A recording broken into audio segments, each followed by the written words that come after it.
All right, thank you everyone for joining us today. I'm so excited to have Yvette Buckner on.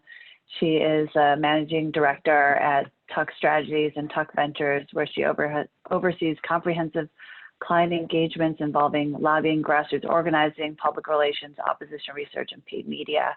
But she's also served as a vice chair of 21 in 21 with the mission of getting 21 women elected to New York City Council in 2021, and is a board member at the Brooklyn YWCA to help eliminate racism and empower women. Oh, and also a board member at Vote Mama to support mothers running for public office across the country. So that is a true leader among us women, and it's such an honor to have you on today to speak more about how this pandemic has been affecting women in our community and our society, and what that means for us going forward. Yvette, you had some slides prepared. Do you want to share some of those? Sure, I'm happy to do that. Let me share my screen.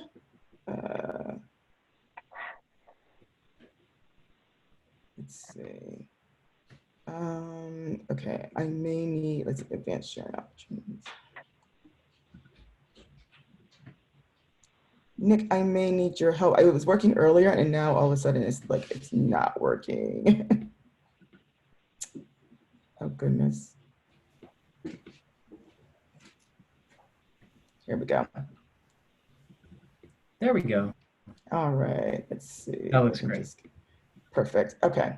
So, so just wanted to talk, first of all, Grace, thank you so much for having me here today. This is such an important topic and a much needed one to discuss. In many ways, women are facing a double pandemic. So it's not just, the pandemic that's happening on the ground. It is a double pandemic, whether we're in the house with children, you're dealing with a domestic violence situation, or, the loss of your job. So there's so many things that are happening for women disproportionately. So happy to talk about this, and even as I was preparing for today, I was thinking about the emotional trauma that's going on within myself. Also in light of all the recent events, everything that's happening across our city, across the country, with the police brutality, and just how that also has another emotional toll on people. And so, thank you for everybody for being here. While this is, talks about some subjects, it's not exhaustive of all the things that women are facing, but wanted to kind of get the conversation started, and look forward to your feedback and questions and having a great discussion.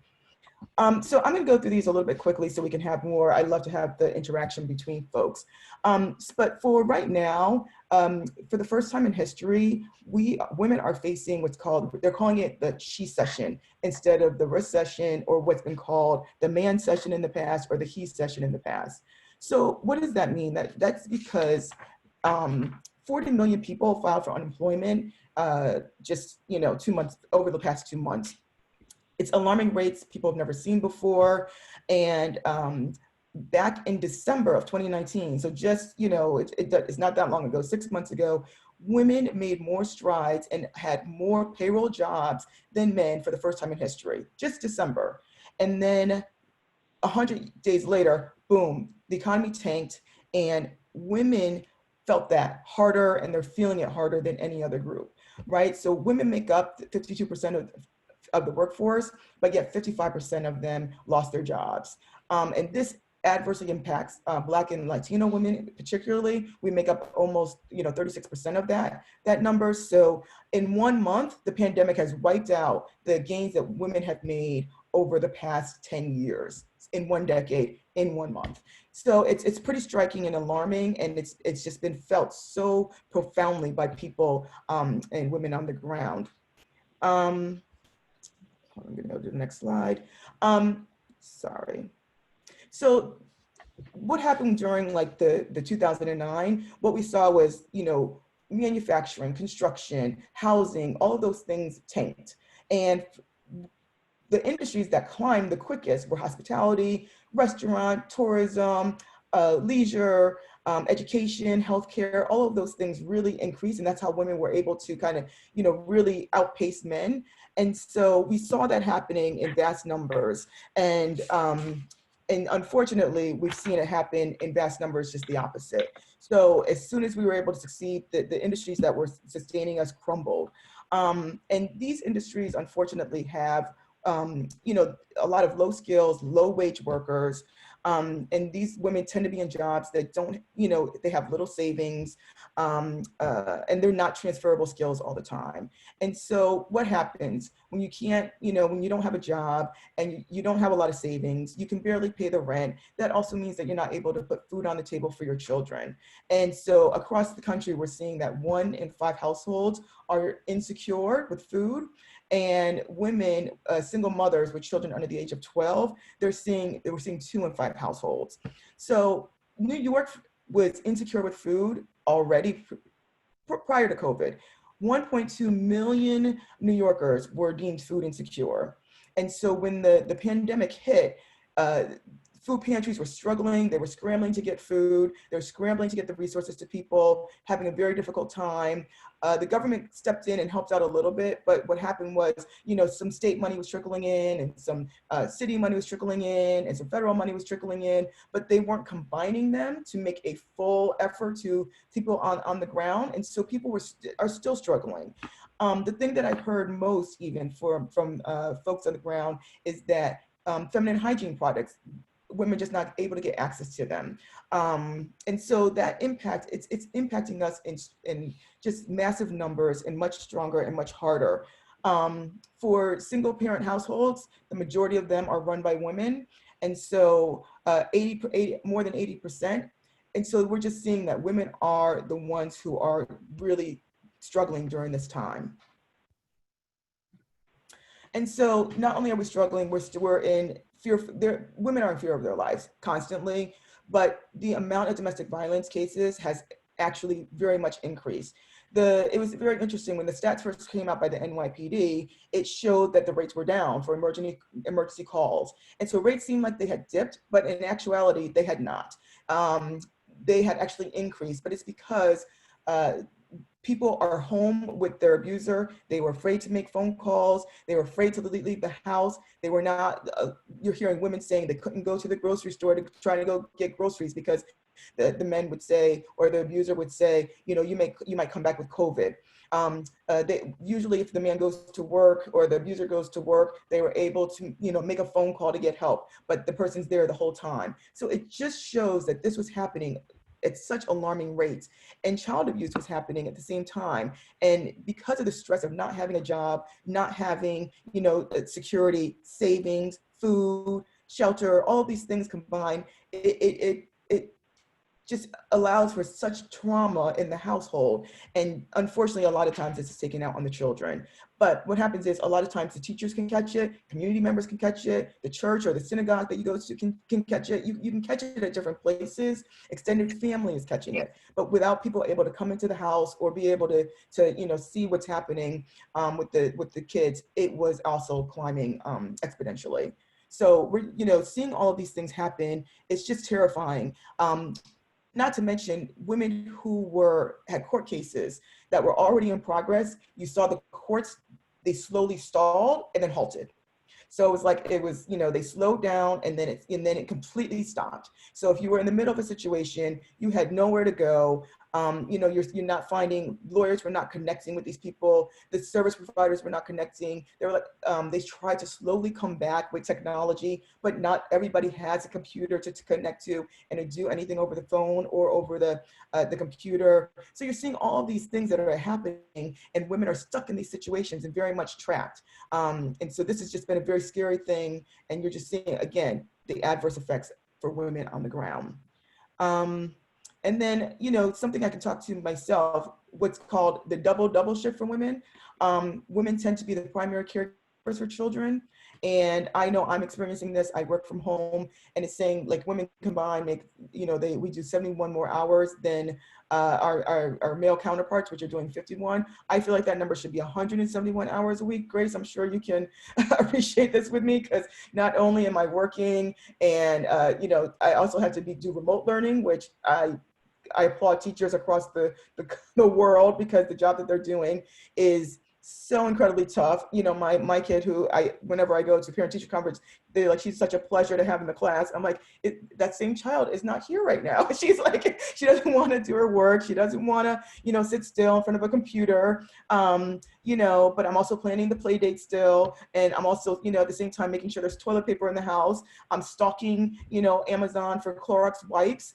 I am, you know, trying to figure out how to run a household and, you know, be the chief operator here at home and be the chief operator at work. And it's exhausting. It has a toll. You know, the only time I can get things done is at like 1 a.m. And my child, and Grace and I, you know, kind of had a laugh at this. It's like, my child still wakes up at 5:30, 6 a.m. So, you know, the 4 hours of sleep that I'm working on it's just incredible. But, you know, enough of my own personal stories. You know, there are women out there who are suffering greatly, single family households, women-led households who don't have a provider at home to bounce any of this stuff off on. You know, they're not able to, you know, go and pick up an extra shift or look for work or to leave the house. You know, extended family members, grandma can't come over anymore and just, you know, to keep an eye on the kids because we're in the lockdown and everybody's afraid for the elders. And so we just know that this is just such a dire situation and a very difficult one for women that they're facing. So, you know, and again, I want to hear from everybody here, but just a couple of things that you know, thoughts I want to leave folks with, and we can talk more about this, is that, you know, some of the things that can help, there's stimulus money that's essential, and it's set to end in July. People and women on the ground need this more and more. Short-term paid sick leave, longer-term family leave policy should be instituted. We're seeing that telecommuting and flexible work schedules, they can work. They are difficult, but they can work. And so as we get more and more jobs back on the ground, we need to be sensitive to, you know, when are children going back to school? I'm hearing, even though they say September, you know, talking to folks, say, you know, I'm hearing more like, you know, end of the year, January, maybe not till next year, just because teachers are afraid to go back. You know, COVID was in many of the schools. We've seen the teachers that have passed away. My daughter, unfortunately, my daughter's teacher was the first teacher at PS9 to pass away from the pandemic. And so we're just seeing that teachers are afraid, and rightfully so. And so we need increased intention on resources for, you know, our people who are suffering in domestic violence situations. You know, they're doing small things. For instance, they're changing, you know, going to change the locks, but making sure that the, you know, social workers are talking to people over and over again, making sure that they have the computers, you know, setting up a plexiglass if you need to do a court proceeding or something of that nature. And city and federal government and the state government need to work hand in hand. It's incredible to me that, you know, the dollars are not reaching the people and the resources are not reaching the people on the ground because everyone's not talking to everyone else. And it's such a simple thing. We're all so connected and yet we're so disconnected. And then, you know, here, you know, again, as Grace mentioned in the beginning, I'm all about electing women. That's why I'm on, and I'm about women. I'm on the board of the Brooklyn YWCA, and electing women. Right now, there's only 5% of moms in Congress and less than 25% of women in Congress and the city council here in New York City. And so I'm trying to get women on board in these offices. Unfortunately, we have a leader at the White House, not a leader, he's not the person at the White House who's not doing us any good. And so they've turned to other states. And if you see the 9 out of the 50 states that we have, there were women, you know, from Rhode Island, from New Mexico, who said things like, you know, let's get the kids out of school early. Let's stop people from hoarding, you know, at the groceries and things of that nature, and making sure that we share. We know when women, when they have a seat at the table, they bring more diverse voices. And so Germany, New Zealand, they also did similar things to help to stem the pandemic, and they had some of the lesser rates moving forward. So just listening to women, electing more women, having women have a seat at the table, because education, childcare, healthcare, all these things are things that we innately do. And so to have us have a seat at the table, it's going to be so important moving forward in the future, so that we can make sure that some of these things don't happen, and we are further prepared for the next time. And so that's why I'm also very excited that Grace is running, because she is going to be one of those women who I know will be helping to make sure that this happens. So happy to open it up for questions and to talk more and have a great conversation. Thank you. That was a really comprehensive overview of what's happening right now. in our economy and in our society right now. And this pandemic has really kind of opened up and laid bare the inequities of our society, and how those inequalities they've been amplified in this crisis on so many different levels. Some other kind of other statistics that I found that I wanted to share as well is that there are like 60 million single moms in America. So, and many more single mothers than there are single fathers. Mm-hmm. So with school out now and without a clear plan for how school will come back into place, it's not clear how women can go back to work. And that's a real challenge for us. The other thing about what I think is interesting about this is like many women have had to leave their jobs in order to care for their children, or they've had to reduce their hours. And we know from that when people lose their jobs, it increases job unsteadiness in the future. And it also is connected with lower wages in the future as well. Mm-hmm. So it just creates economic instability, and to see such high numbers of women being unemployed is, I think, very concerning for us for the future of our society and women's ability to earn a living and be independent. Yvette, I think this also goes to the point about like women's financial stability is also connected to their ability to be independent. And we talk about domestic violence and women's ability to leave a household or a partner who is abusive. One of the calculations that goes into that, especially if they are a mother, is how they would be able to afford to support their family without that partner. Right. So, just love to kind of, you've been very involved with the YWCA and kind of thinking through some of the policies that could help support women in situations like that. And also, what the work of YWCA is doing right now on that front. Sure. Well, I'm happy to say that the executive director, Martha Chamber, has joined the conversation. So I'm very grateful that she's joined and come on board. But thank you, everybody. For joining. Hi, welcome. Thank you. We should ask you. Thank you. I'm sorry my camera's off. I'm outside, but I'm enjoying the conversation. And so, Martha's doing a great job in places, like the YWCA.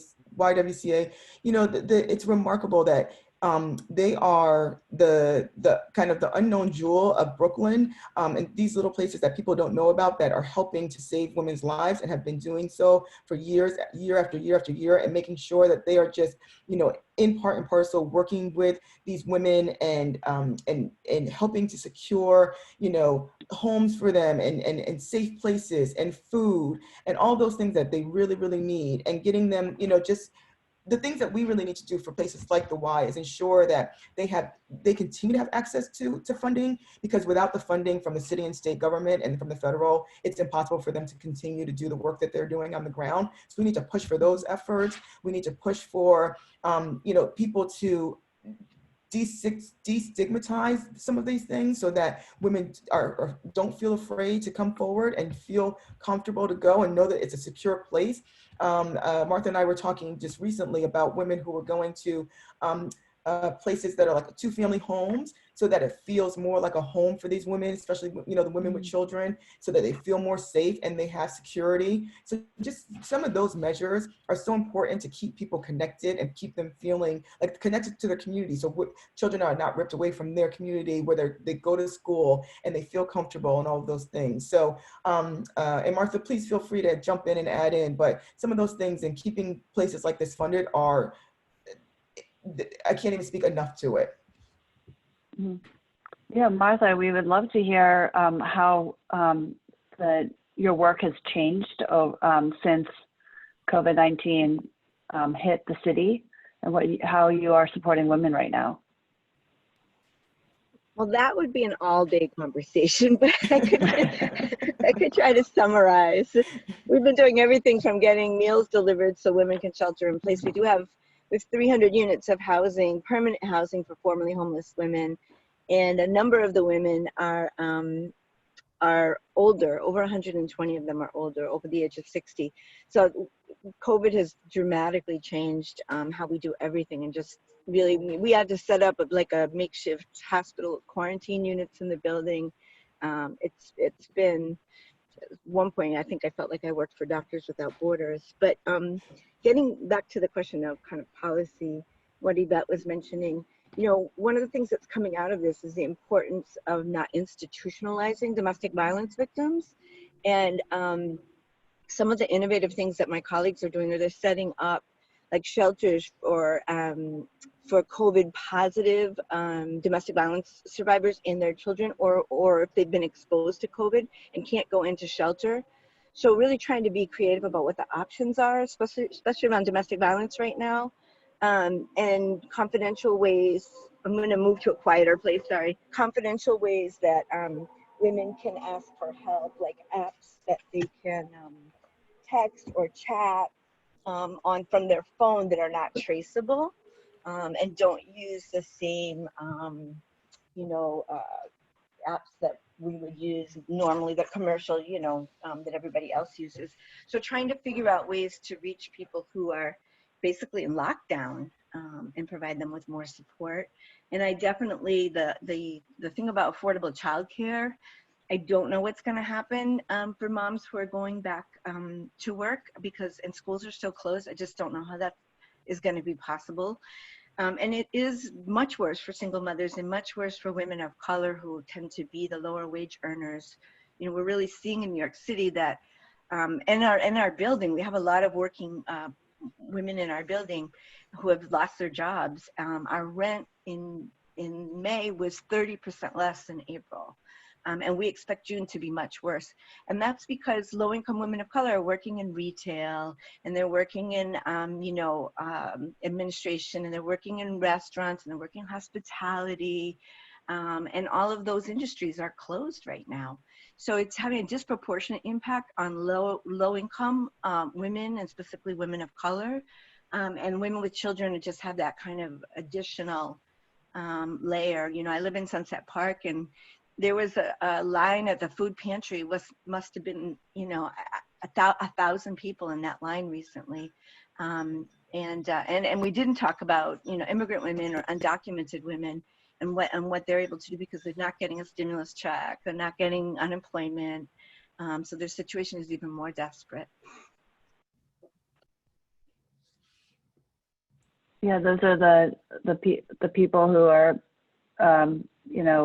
who have even fewer voices in the community today. And I think about that a lot and how to support those families. Are there services that, apart from yours, that people on this call can support that are doing good work to help women and their families right now?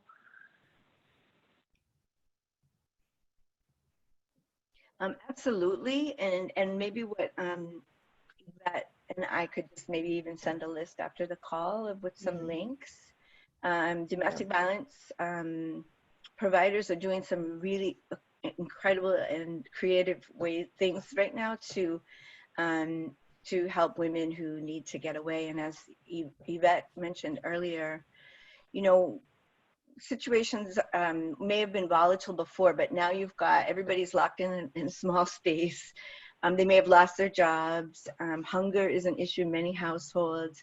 And so whatever was there before is definitely aggravated now. And that's where you're seeing that uptick, which is understandable, because if you've ever been locked in your home for 2 months with your bunch of kids, even the best of us, right? So we get that. But there are some folks, and my friend Cecile Noel, who's the commissioner to end family violence in New York City, is doing a lot of really wonderful things, and we're happy to forward that to you, Grace, and you could send it out to your list. That's great. We would love that. Thank you so much. And Yvette, I want to go back to just like our response to COVID-19 in the city. And you mentioned all the great work that some of the female governors and mayors across the country have done. Do you feel the policy response to COVID-19 may have been different if we had more women in office? I absolutely do. I think, you know, and I can only give it, I can give an example when just because my daughter, you know, going to the school, and I was hearing from teachers, I was hearing from them saying, COVID is in the school. We are scared. We are fearful. We don't know where to turn to. And, you know, folks that, you know, unfortunately, the mayor didn't want to close the schools, you know, originally. People just were not listening to folks on the ground. They were thinking different things like, you know, if kids are all home all day, then that means that people are not going to go to work. And I understand that. However, I think that the reaction should have been quicker, faster, and made like very, you know, like this is it, it's done, and this is the decision that we've made, and move forward, because people actually died more. You know, a lot of these workers are not being called essential workers, they've been called sacrificial ones. And I completely understand that. And I feel for these women and you know, everybody who's on the front lines, but particularly, you know, the women the transit workers who have to bring them to the school, bring people to the, you know, the hospitals and to the different places, the nurses who have to continue to go in. It's unfortunate that things have not been made more decisively. And I think when women are at the table, they listen more, they have more diverse voices at the table, and they're not just always listening to people who always tell them yes and what they want to hear. And so bringing that diversity, bringing those different decision makers, and hearing the voices on the ground, and allowing that to kind of filter up is the way that women have always kind of done things. And I think that the policies and what you would have saw, the reaction would have been a little bit more different. And, you know, you see from some of the other places where COVID did not reach the numbers that they reached. Now, mind you, New York is a different beast and a different animal, and I'm not trying to, you know, do apples to apples comparisons, but there is something about the thinking that was behind some of these things. You know, you even saw in places where, in New York, where the governor and the mayor, they were going, you know, head to head on certain things, like, oh no, you don't have the right to close the schools, you don't have the right to open them. And so not even having people to work collaboratively together to help us all understand what was happening. So I was like, is my daughter going back to school tomorrow? Is she going back next week? And I was confused for a couple of days there because nobody knew what was happening. And so having women at the table and having more voices, I think absolutely impacts the way that things would have been done and should be done in the future. Mm-hmm. Yeah, I agree with that. And I mean, there were, all the moms were pulling their kids out of school before the schools even shut down. You know, they have that instinct, right? Yeah, that that's right. Rather than just looking at it as an economic issue, they're thinking about the livelihoods and the health and safety of their children.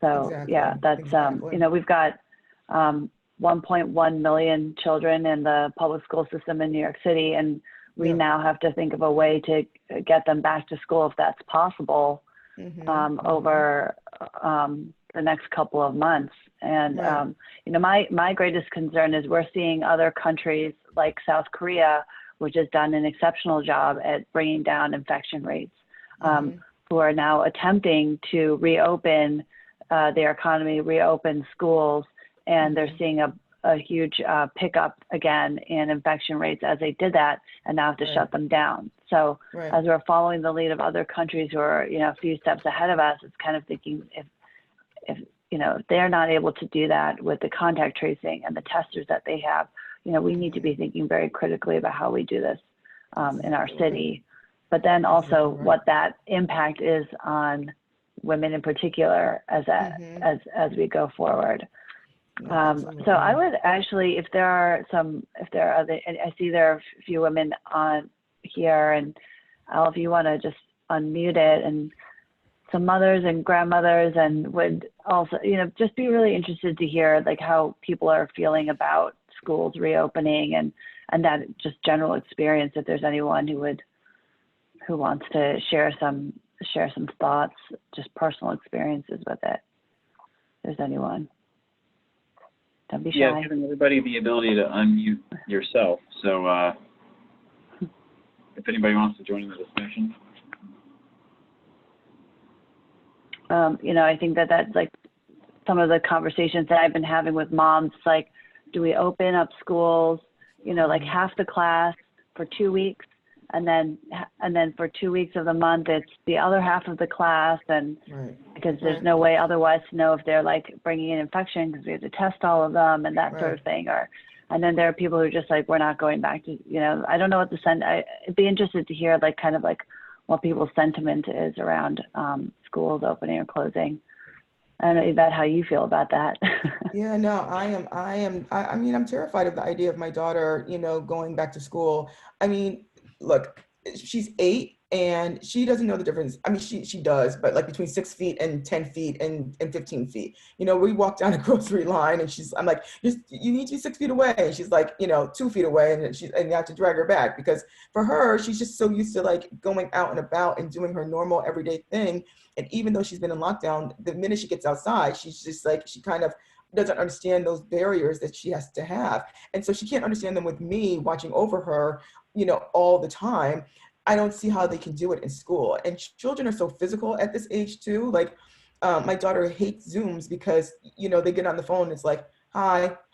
They have nothing to say. They're physical. They like to interact with one another and, play with the blocks and Play-Doh and different other, cut and paste, and they're touchy-feely all the time. And so I've been hearing that they said, similar to what you've been hearing, maybe they go back to school, there's a shift that does, 15 kids from 9 to 12, the morning shift. And then there's another shift that does kids from, 1 until 4, so that there's only 15 kids in the classroom and they keep them, 6 feet apart. And I've been seeing things in other countries where they have them, before they walk in, they have them have a thermometer test and they have them, sanitize their hands and all of that to see, just to try to keep them as safe as possible.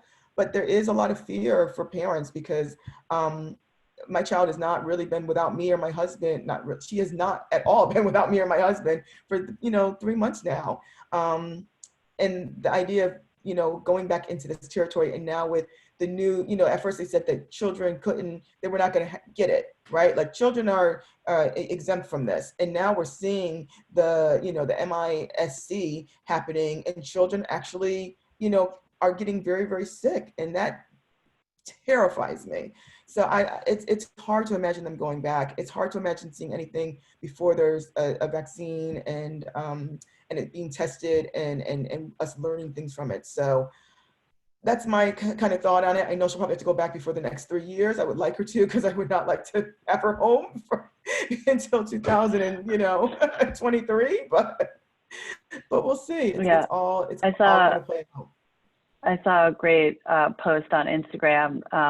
After sheltering in place with children, a woman is going to be a woman is going to be the person to find a vaccine to this virus. We are extremely highly motivated to find a vaccine so that we can get our kids back to school. That's exactly right. Yeah. So yeah, we'd love to hear other folks, ideas on that too. If anyone has any questions, they can put them into the chat as well. Hi.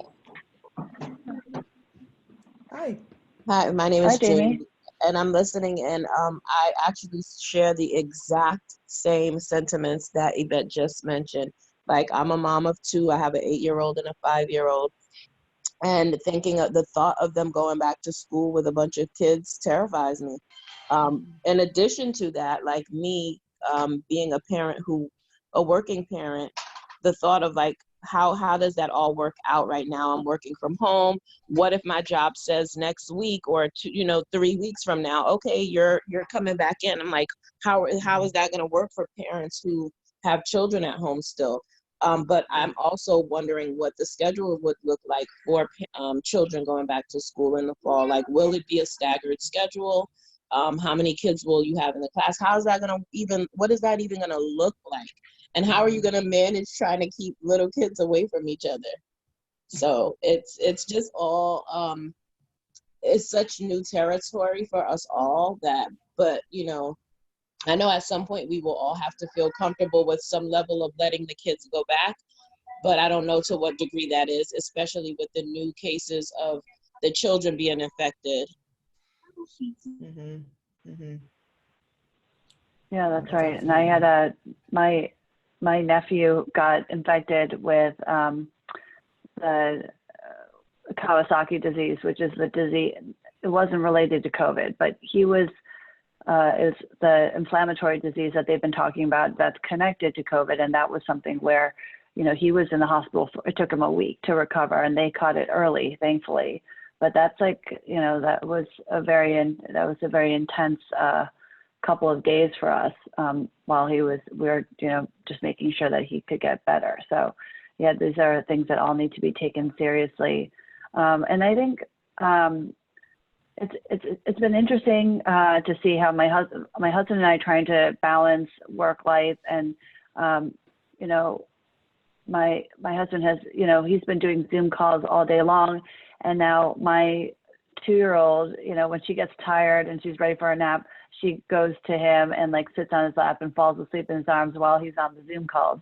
And I think that that's funny now. She's become famous with his team, because they're like, oh, there's Lenny, you know, and I think that that's one of the positive things that may be coming out of this crisis, is that people now have, like, our family lives are like visible to everyone and like fully integrated into our professional lives right now, and some appreciation for that. And just also this idea that many people have been very effective in working from home, and this idea that maybe we will be able to have a more flexible work schedule, and people can, you know, there won't be this like second guessing of whether people can work from home and get their job done. And that actually could be very positive for women who tend to need more flexibility. Yeah, but the idea of how we're going to manage it all going into the fall is going to be a big question mark. Yeah.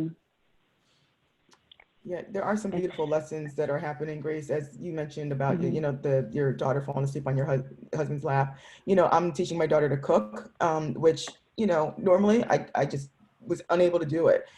You know, get home from work at 7:30, and she goes to bed at 8:30. You know, there was no time. It was like the you know, my babysitter was either you know, getting stuff ready for her, or if I did, it was like, you know, running in the house, getting something real quick and giving it to her. But now, like, I'm able to sit down and teach her, and, you know, take those moments out to do some of those great things, and, you know, teaching her how to clean and how to sew and all those things that I've just never really had time for. So, you know, doing some of those things are some of the beautiful things that are actually coming out of this, even though there's a lot of struggle, and the remote learning in particular at 3rd grade math is really fucking hard.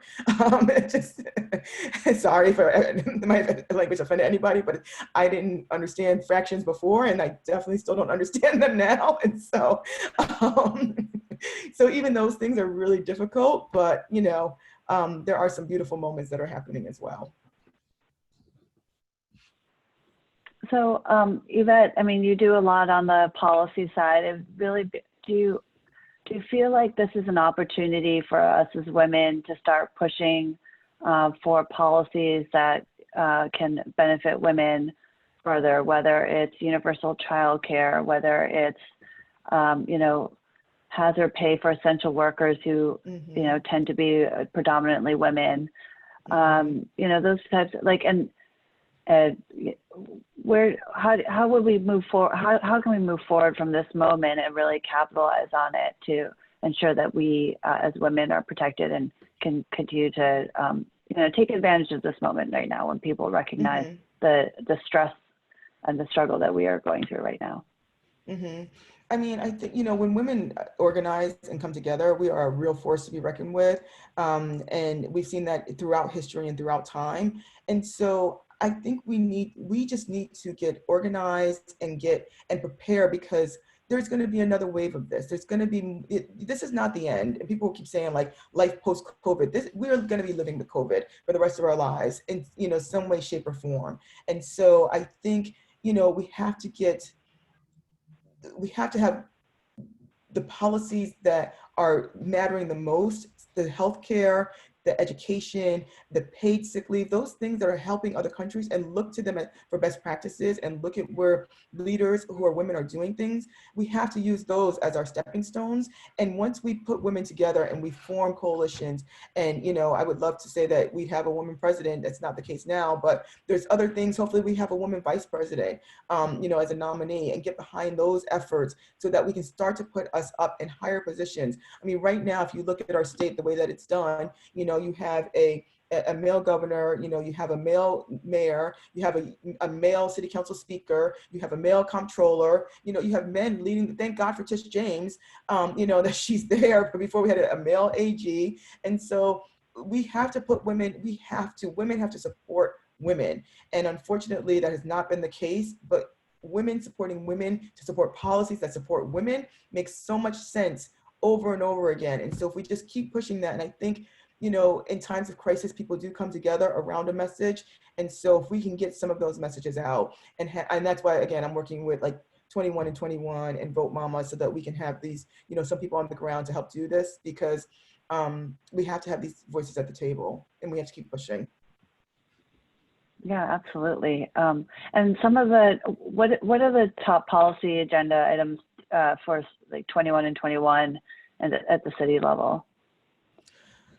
So, you know, that's all we're still being decided.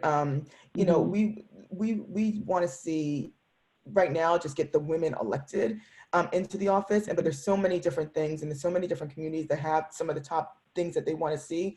But again, you know, housing, education, you know, there's the back and forth that we go between, you know, testing for education and not testing for education. So kind of figuring some of those pieces out. Technology, right? Those are some of the important things that are happening on the ground that people want to see, because artificial intelligence is taking over in such a way that people want to make sure that, you know, things are not completely automated, where people do continue to lose jobs, or if they are, that, you know, we're working together to find a way that people are still having jobs and maintaining those. So, you know, so those are some of the things that people are caring about, and we're seeing kind of filter to the top. But the good old, you know, like basic needs and healthcare and universal healthcare, not that the city council can do that, but, you know, those are some of the things that we continue to see over and over and over again. Yeah, and on my part, I'm, you know, especially through this pandemic, I would be very supportive of a universal basic income. You know, women are disproportionately earning less than men, and often are doing jobs that are socially valued, but not that go unpaid, like childcare and care for elderly family members. So with universal basic income, this would be an opportunity for us to actually pay women for these highly valuable roles in the community. And in addition, you know, a lot of women want to work, they want to be productive, but they simply can't afford the childcare. So if we're not giving the childcare, at least give them something that they can do to be able to afford to live, and it gives them independence as well. So, you know, and I think that like, now, this is a time when we need to be strengthening our social safety net, and really recognizing who in our society is really doing the hard work and really, you know, really needs the support, and that's definitely women. Yes, and teachers, and more women. I'm like, my teacher, exactly. I'm advocating, I'm gonna lobby someone somehow to get more money for teachers. Exactly. What you all go through every day. I only have one, and you have 32. Yeah, exactly. So just wanted to see if anyone else wanted to had any comments or questions.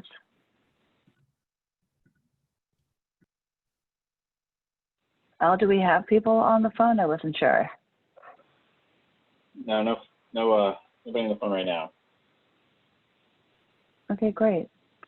Well, you know, we've had this almost going an hour now, and I just, you know, Yvette, thank you so much for your time today.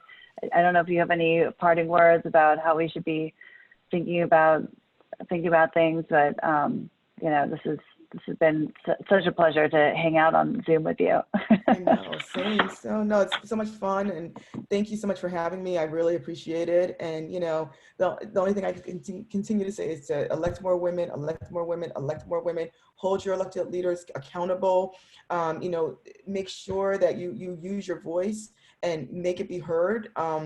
The thing that I know from being a lobbyist and doing government relations and working in this field is that the squeaky wheel always gets the oil, right? And so you have to just be out there all the time, making noise and making your position be heard, because that is the way that we're going to see change. And, you know, it's like a closed mouth that doesn't get fed. Neither do people who don't vote and have, you know, like no one can hear your voice if you're not out there, you know, shouting it from the rooftops. So continue, just, you know, Grace, thank you for the work that you're doing. It's so greatly appreciated.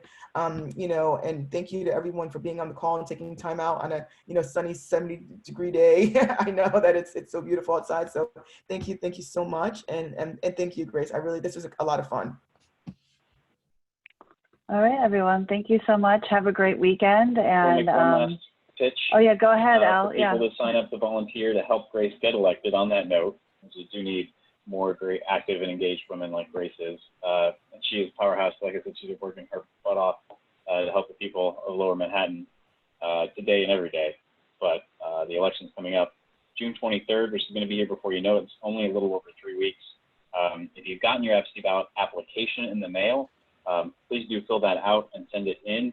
It has to be in before June 15th. You're not going to get your ballot in time to vote in the election. Fill it out now, because you still got to give the Board of Elections time to process it and send you your ballot, and then you got to vote and send that in. You need to give them all the time that you can, because they're going to be processing a lot of these things. Yep, see, there you go. Look, Robin's got her ballot. That's amazing. Yep, haha. And then once you get your ballot, just check that box for Grace Lee. Just tap on the ticket. So you know, just check that box, send it in. If you're going to the polls on election day, we're still waiting for a list of all of the polling locations from the Board of Elections.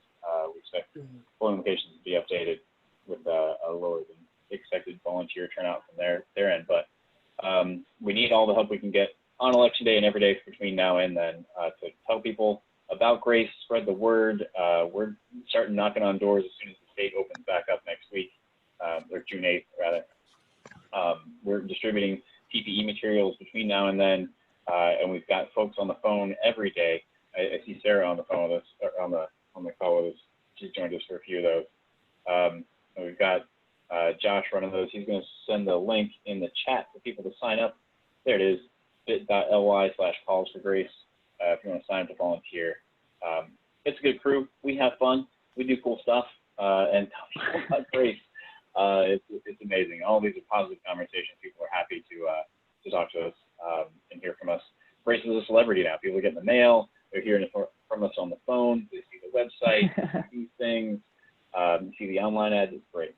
But yeah, I just wanted to get that in before you close this off, Grace. And I think this might actually be the last one of these we do. The original intent of these was to give people a place to come and chat about some interesting things during the time of COVID. But if the state's opening up on June 8th in a limited capacity, then we may phase these out. But it's been fun. We've covered a lot of good topics. And if you want to see any of the things that we've covered before, you can check out the YouTube channel, Successful, on the website, and the videos are listed there as well. So thank you, everyone. This has been great. Thank you, everyone. Be safe, be well, and more conversations to come. Yep. Tell your friends. June 23rd. Yep. Thank you. Bye, everybody.